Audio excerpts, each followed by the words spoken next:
Today news 9 में आपके साथ मैं हूं मोनिस मलिक। जैसा कि हमने आपको बताया था कि हम अपने पॉडकास्ट में अपने आसपास क्षेत्र की कुछ खास शख्सियतों से आपकी मुलाकात करवाते चलेंगे। आज ऐसे ही एक खास मेहमान आज हमारे पॉडकास्ट में हैं। हम आपको उनका परिचय करवाने से पहले बताते हुए चलें कि प्रदेश के दर्जा मंत्री रह चुके हैं और भाजपा के प्रवक्ता के पद पर भी इन्होंने रहते हुए भाजपा को एक अलग मुकाम पर ले जाने की पूरी कोशिश की है और लेकर भी गए हैं। अपनी अलग पहचान है। हालांकि विधायकी का चुनाव लड़ा था इन्होंने भाजपा से, लेकिन बदकिस्मती से कुछ बहुत कम मार्जिन से चुनाव जीतते जीतते रह गए थे। इस समय मोदी जी द्वारा जो अभियान चलाया जा रहा है, वन नेशन वन इलेक्शन के सह प्रभारी भी हैं। हम अपने कार्यक्रम में स्वागत कर रहे हैं राजेश कुमार जी का। धन्यवाद मनीष भाई, आपका धन्यवाद। पहले तो मैं स्वागत के साथ साथ किच्छा में आपका स्वागत है, पहले मैं ये कहना चाहूंगा। हाँ, थैंक यू। चूंकि संगठन के चुनाव चल रहे हैं और पार्टी जो है एक परिवार से नहीं चलती, पार्टी एक संगठन एक विचार से चलती है। उसके निमित्त आज हम लोग भारतीय जनता पार्टी के जो संगठन के नए पर्व के रूप में संगठन के चुनाव चल रहे हैं, उसके लिए आज किच्छा आगमन हुआ था। अच्छा। तो किच्छा वैसे बहुत कम आगमन होता है और हमारी ये रिक्वेस्ट भी थी राजेश कुमार जी से कि जब भी आपकी इच्छा है तो हमारे पॉडकास्ट में आप जरूर शामिल हो, क्योंकि हम उन लोगों को आपके सामने लेकर आना चाहते हैं जिन्होंने बहुत मेहनत से नीचे से उठकर अपनी एक अलग पहचान बनाई है। तो one nation one election Modi ji द्वारा ये एक अभियान चलाया जा रहा है, तो वो जिम्मेदारी मिलना अपने आप में बहुत बड़ी जिम्मेदारी है। हाँ, निश्चित रूप से वन नेशन वन इलेक्शन अगर मान के चले तो मैं भारतीय जनता पार्टी का एक जिम्मेदार कार्यकर्ता हूं और बड़ी जिम्मेदारी से कहता हूं कि नेशन फर्स्ट पे हम लोग काम करते हैं, पार्टी हमारे लिए सेकंड है और मैं पार्टी के सामने निचले पायदान पे तीसरे नंबर पे आता हूं। ये पार्टी वो पार्टी है जो राष्ट्र हितों के लिए सोचती है, राष्ट्र सर्वोपरि होता है। धारा 370 लगा के हमारे कौन सा वोट बैंक बढ़ना था, मगर हमारा एजेंडा था, हमारा संकल्प था कि 370 को हटाएंगे। आतंकवाद पे चोट करी हमने। राजनीतिक परिदृष्टि से अगर आप देखें तो हमारा 3 तलाक से क्या मतलब है, मगर हमने बहनों की चिंता की। विजनरी, दूर तक सोचना, बेटी बचाओ बेटी पढ़ाओ अभियान एक क्रांति है, करोड़ों करोड़ों बेटियों की जिंदगी बचाना। वैसे ही वन नेशन वन इलेक्शन, राष्ट्र प्रथम। आप अंदाजा नहीं लगा सकते, चुनाव पे चुनाव, इतने चुनाव। आज 1.5% जीडीपी का खर्चा केवल और केवल चुनाव पे होता है। आप कल्पना कीजिए, मतलब लाखों करोड़ों अरबों रुपए का जो है ये चुनाव में पैसा खर्च। बार चुनाव जो होते हैं, मैं कह रहा हूं ना। अच्छा, ये वन नेशन वन इलेक्शन से एक सवाल ये उठता है कि क्या लोकसभा के चुनाव एक साथ होंगे या विधानसभा के चुनाव पूरे प्रदेश में एक साथ होंगे या छोटे लेवल के जो निकाय चुनाव होते हैं वो, मतलब थोड़ा क्लियर करिए कि देखिए मैं मतलब क्या। वन नेशन वन इलेक्शन, जब देश आजाद हुआ तो 1967 तक एक साथ ही चुनाव होते थे। अच्छा। और आज भी उड़ीसा में वन नेशन वन इलेक्शन है, वहां पे एक ही दिन एमपी और एमएलए को चयनित किया जाता है। अच्छा, आप सोचिए कि हर वर्ष चुनाव पे चुनाव।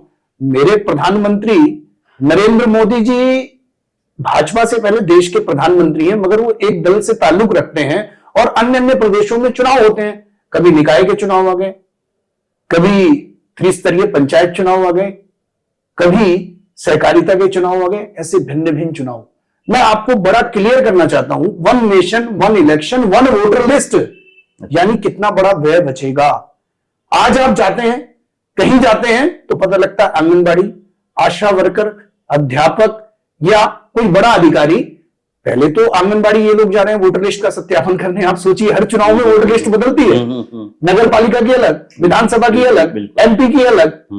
जब ये एक साथ होंगे तो कितना बड़ा खर्चा बचेगा, राष्ट्र हित में काम करने का मौका मिलेगा। देश के प्रधानमंत्री जी का कम से कम 2.5 वर्ष चुनाव में निकल जाता है, वो देश के लिए नहीं कर पाते और 24 घंटे में से 18 घंटे बिना रुके बिना थके काम कर रहे हैं। वैसे ही अधिकारी भी हैं। अधिकारी मान के चलिए कोई केंद्रीय मंत्री है, उसका कोई सचिव है, वो ऑब्जर्वर बन के पश्चिम बंगाल चुनाव में चला गया, काम रुक गया जी, वो तो ऑब्जर्वर बन के चले गए। अब देश के प्रधानमंत्री जी को कहीं और जाना है, मगर उनको पश्चिम बंगाल के चुनाव में जाना है, महाराष्ट्र के चुनाव में जाना है। क्यों? क्योंकि वो एक पार्टी के नेता भी हैं। आमतौर पर हमने भी देखा है कि जब टीचरों की ड्यूटी लगती है इलेक्शन में, तो स्कूलों में टीचर नदारत होते हैं और बच्चे की पढ़ाई डिस्टर्ब होती जी है। बिल्कुल। उसी तरीके देखिए से मैं बता दूं, वन नेशन वन इलेक्शन 6 महीने के अंदर चुनाव हो जाएंगे। जो सामान्य निर्वाचन है एमपी और एमएलए का, इसके होने के 100 दिन के अंदर सारे चुनाव होंगे, चाहे वो नगर पालिका के हों, नगर पंचायत के हों, नगर निगम के हों, त्रिस्तरीय पंचायत चुनाव हो। जब इससे निजात मिल जाएगी ना, तो 4.5 वर्ष तक बिना रुके बिना थके देश के लिए काम होगा, देश के लिए जिएंगे, देश के लिए मरेंगे। हर एक को सोचना चाहिए। और सुनिए, सबसे ज्यादा नुकसान तो हमारा ही है, ज्यादा राज्यों में तो हमारी सरकार है, मगर फिर भी हम देश को प्रथम पंक्ति में रख रहे हैं। देश प्रथम है। हमने, हर एक कार्यकर्ता कहता है तेरा वैभव अमर रहे मां, हम दिन चार रहे ना रहे। हमने हर एक वो काम किया है जिससे देश को हम विश्व के मंच पे स्थापित कर सके। क्या भारत का मान सम्मान नहीं बढ़ा है क्या? आप देखिए ना, विश्व स्तरीय मंच पे विदेश नीति हमारी असफल है क्या? कोई कुछ कहे, कांग्रेस का नैरेटिव शून्य है, केवल और केवल भाजपा का इसलिए विरोध करना कि उन्हें जिंदा रहना है। झूठ, फरेब, षड्यंत्र, नेगेटिव नैरेटिव, नाटकबाजी, नौटंकीबाजी केजरीवाल की दिल्ली में नहीं चली। लोगों ने मोदी जी को स्वीकार किया और मोदी जी के नेतृत्व में देखिए ये जो कार्यक्रम है वन नेशन वन इलेक्शन, बहुत बड़ा एक मुहिम है। और इसके लिए हम लोग समाज के बीच में जाएंगे, जागरूकों के बीच में जाएंगे और इसको एक आवाज बनाएंगे। आवाज देश को आगे बढ़ाने के लिए। जो व्यय है, अनावश्यक व्यय, उसको रोकने के लिए सोचिए कितना काम बढ़ेगा, कितना देश की तरक्की होगी, कितनी प्रगति होगी। देश की तरक्की, सभी देश की तरक्की चाहते हैं, हम भी देश की तरक्की चाहते हैं और बाकी हर नागरिक को ये चाहिए कि देश की तरक्की हो। देश की तरक्की से एक सवाल ये भी उठता है कि देश में तो काफी स्मार्ट मीटर बड़ी संख्या में तोड़े जा रहे हैं हमारे क्षेत्र में। और आप भी क्योंकि ज्यादा दूर से संबंध नहीं रखते हैं, बाजपुर से ही संबंध रखते हैं, तो खबर आपसे भी अछूती नहीं रही होगी। सरकार का कहना है कि ये मीटर को लेकर कांग्रेस पार्टी गुमराह कर रही है, जबकि जो इस अभियान को चलाने वाले किच्छा के विधायक हैं तिलकराज बेहड़ जी, उनका कहना यह है कि सरकार गुमराह कर रही है। ये प्रीपेड मीटर है, जैसे मोबाइल रिचार्ज करते हैं उसके बाद इस्तेमाल करते हैं, वैसे ही ये है और इसे गरीबों को परेशान करने के लिए लाया गया है। आप मुझे ये बताइए, पहली बात तो ये कहना चाहता हूं, एक नेता जो अपनी खोई हुई राजनीति को, जनता को बरगला करके अपने आप को प्रदर्शित करना चाहते हैं, सुर्खियों में बना रहना चाहते हैं। कल जो वो चक्री वाला मीटर चलता था, लाइट कितनी आती थी बताइए? कितनी आती थी? बहुत कम आती थी। बहुत ये डिजिटल इंडिया है, बढ़ता हुआ भारत है, स्मार्ट मीटर की परिभाषा को समझना पड़ेगा। प्रीपेड तो आगे की व्यवस्था है, उसके अंदर बहुत सारी चीजें हैं। उसे स्मार्ट मीटर में उसके फीचर्स को समझे। केवल और केवल पूरी राजनीति करके किसी भी चीज का विरोध करना ये अच्छी बात नहीं है। मैं आपको बता, उनका विरोध सिर्फ विरोध करना है, इसलिए है, विरोध ही करना है, केवल अपने आप को चर्चा में रखना है, विरोध ही करना है। क्यों? आज देखिए आप यहाँ निकाय चुनाव की क्या रिजल्ट हैं। 11 निकाय चुनाव में 10 चुनाव जो है भारतीय जनता पार्टी जीतती है। पुष्कर सिंह धामी जो सोच दूरगामी है, जिसको लोग पसंद करते हैं, एक युवा नेता जो किसी भी इलेक्शन को छोटा नहीं मानता। और आज तक कितने इनके मंत्री बने, मुख्यमंत्री बने, उनको मोह था मुख्यमंत्री आवास से। इस मोह को फाड़ करके, चीर करके, दूरी बना करके जनता के बीच में जहां कम वहां हम की भूमिका में पुष्कर धामी काम कर रहे हैं। और निश्चित रूप से कोई भी समस्या नहीं है। आप देखो ना कितना आगे बढ़ रहा है प्रदेश हमारा। खेल में कभी कल्पना करी थी क्या? हमने कौन सा मैजिक दिया? उत्तराखंड की टीम फुटबॉल जैसे खेल में दूसरे नंबर पे आई है, हम रनर हैं।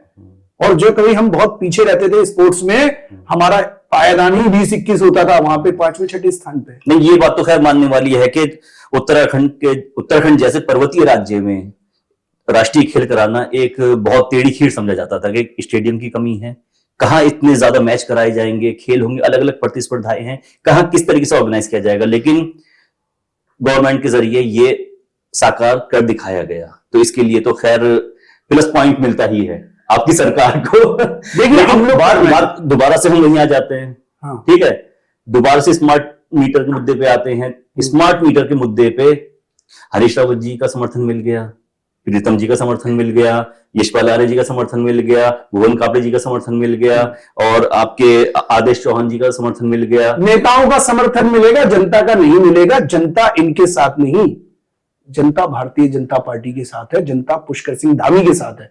आप ये बता दो ना, इनका तो काम ही है, विपक्ष के पास मुद्दा क्या है? इन्होंने कुछ नहीं करा। ये सोते हैं जी, चुनाव में आके सर्कुलेट होते हैं, घूमते हैं। हम लोग बिना चुनाव के भी घूमते हैं, विकसित भारत यात्रा हम निकालते हैं, भारतीय जनता पार्टी की सरकारों का रिपोर्ट कार्ड जनता के बीच में हम देने जाते हैं, हमने काम किए हैं। इन्होंने केवल और केवल झूठ प्रपंच जनता को बरगलाने की राजनीति की है, इसलिए कांग्रेस की स्वीकारता शून्य है। मैं दावे से कह रहा हूं। अब क्यों नहीं रो रहे? ईवीएम का रोना रोते हैं, बताइए आप, बताइए ना। निकाय चुनाव में तो बहुत मैं कम बता रहा हूं आपको, देखिए ये सब इनका नेगेटिव नैरेटिव जनता ने स्वीकार करना बंद कर दिया है। और सत्य यह है कि भारतीय जनता पार्टी के कामों को जनता ने सराहा है। हमें कोई घमंड नहीं, ईमानदारी से कह रहा हूं, हमें कोई घमंड नहीं है। हम तो बहुत धन्यवाद देना चाहते हैं देवतुल्य उत्तराखंड की जनता का, महान मतदाताओं का, अपने भारतीय जनता पार्टी के कार्यकर्ताओं का, जो बिना रुके, बिना थके, बिना किसी स्वार्थ के काम कर रहे हैं। और इसी कारण भारतीय जनता पार्टी दिन रात बढ़ रही है। और जो मुखिया बैठा है वो बाखूबी अपने काम को अच्छी तरीके से निभा रहा है। मुखिया जो बैठा हुआ है वो बखूबी अपने काम को अच्छी तरह से निभा रहा है। धन्यवाद दिया है अपने कार्यकर्ता को। हम भी धन्यवाद देते हैं राजेश कुमार जी का, हमारे स्टूडियो में तशरीफ लेकर आए, हमारे स्टूडियो में आए और आकर अपने विचारों से हमें अभिभूत किया। बहुत कम समय था, फिर भी वक्त निकाला, तो ये हमारे लिए बहुत, एक समझ लीजिए, अच्छी बात है। हम धन्यवाद भी करते हैं आपका और आपसे ये उम्मीद करते हैं कि हम आपके साथ और चुनावी चर्चाएं, पर्सनल पॉडकास्ट और जिस तरह की चर्चाएं होती है उसके लिए हम आपसे कांटेक्ट करते रहेंगे। मनीष भाई, देखिए, आप में एक डिजिटल तरफ बढ़ने का और लोगों को बढ़ाने का था, तो मैं सारे उसको छोड़ के आपके भावों का सम्मान करते हुए, चूंकि हमारे किच्छा जैसे शहर में आप ब्रॉडकास्ट कर रहे हैं और बड़े बड़े नेताओं को बड़ा बड़ा मंच मिलता है, मगर हम जैसे लोगों की भी आप सोच रखते हैं, चिंता रखते हैं, तो उसके लिए थैंक यू करना चाहता हूं। ये मतलब छोटा आगे बढ़े, जनता मेरी शुभकामनाएं हैं। तो ये बहुत अच्छा है, लेकिन टाइम कम है इसलिए हम ज्यादा सवाल नहीं ले पा रहे हैं। समय अगर ज्यादा होता तो मैं ये पॉडकास्ट आधे घंटे का या 1 घंटे का करने की कोशिश करता, लेकिन समय कम है। दोबारा हम इन्हें कॉल करेंगे, दोबारा बुलाएंगे और आराम से इनके पर्सनल विचार जानेंगे और व्यक्तिगत से लेकर सोशल सारे विचार इनसे जानते हुए चलेंगे। और तब तक देखते रहे।